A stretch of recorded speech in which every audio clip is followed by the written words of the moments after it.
Donc aujourd'hui, je vous présente un documentaire que je voulais réaliser depuis très longtemps, qui s'appelle Nous parlerons ensemble, qui rend hommage aux animaux d'une certaine manière. Alors, pour faire d'abord court, Nous parlerons ensemble, je m'intéresse à des personnes qui communiquent avec les animaux à travers un processus auquel on peut croire ou ne pas croire. Moi, je m'y suis tout simplement intéressée, qui s'appelle la communication animale, qui est née il y a longtemps, notamment au départ aux États-Unis, à l'époque où les États-Unis étaient un pays humaniste et intéressé par les autres, avec notamment une docteur vétérinaire qui s'appelle Anna Evans, et qui a considéré que comme les animaux communiquent entre eux, par des ondes, ça on le sait, et pourquoi pas nous les humains finalement, on n'arriverait pas à se mettre par certains processus de concentration sur les ondes des animaux. Et pourquoi pas? Et donc, plusieurs personnes ont expérimenté ça et effectivement arrivent à communiquer avec les animaux qui vont leur envoyer des images, des sons, des douleurs, des bien-être. Et comme ça, ils vont pouvoir traduire en langage humain ce que l'animal leur envoie. Dans ce film, je trouvais aussi intéressant, je connais depuis longtemps une dame merveilleuse qui s'appelle Dominique Gutiérrez, qui aide les personnes et en situation de handicap, mais aussi tout simplement les personnes de tous les jours, à trouver un petit peu de sérénité en eux. Et se font pour ça aider par les chevaux.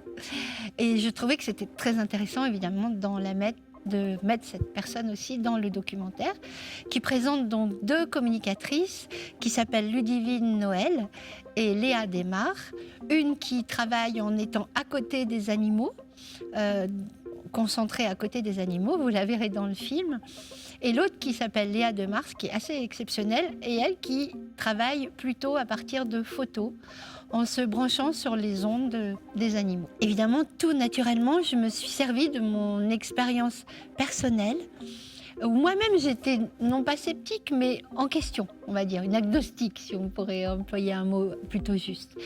Et un jour, donc Ludivine, qui est dans le film, est venue faire de la communication animale avec ma fille et ses deux chevaux, parce qu'Emma, elle est très ouverte là-dessus. Et elle était en train de parler à un des chevaux qui effectivement avait eu une maladie, et donc ça nous inquiétait de savoir comment il allait. Et on avait l'autre cheval à côté qui, a priori, allait bien. Et en fait, le cheval blanc a dit à Ludivine, moi ça va, vraiment, pas de souci, mais mon copain à côté, il a des douleurs. Et ça, personne ne pouvait le deviner. Donc, elle est allée faire le cheval à côté, qui effectivement faisait un début d'arthrose alors qu'il paraissait en pleine forme.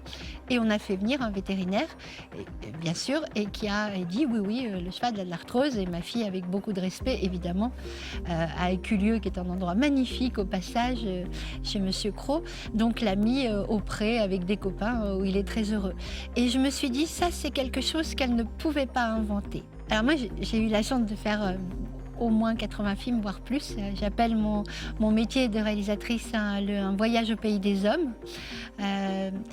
Et dans ce documentaire, tout particulièrement, j'ai eu envie de faire découvrir un métier qui est pas encore reconnu par ceux qui ont affaire à ces personnes, encore une fois, sérieuses, parce qu'elles ne sont pas toutes sérieuses, et qui est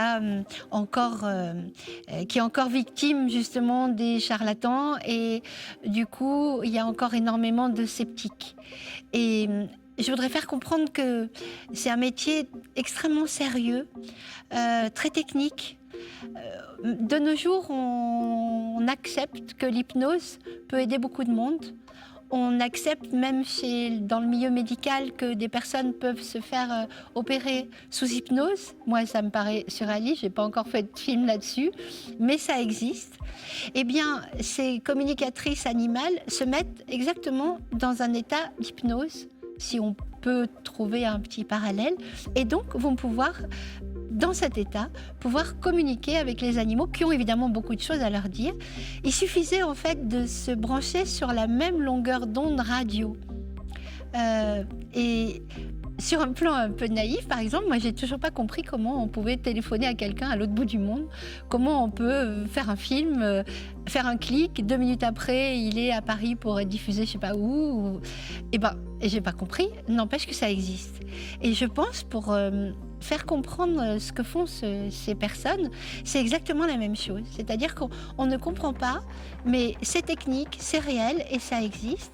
Et c'était certainement un des films qui me tenait le plus à cœur avec ma jeune société qui s'appelle Nos Passerelles, où on fait vivre les films documentaires qui existent maintenant, que vous pourrez retrouver, y compris beaucoup de films sur les animaux et également des livres avec une mise en scène sonore pour emmener toutes les personnes non-voyantes que j'ai failli être et les autres dans un grand voyage au cœur de l'imaginaire.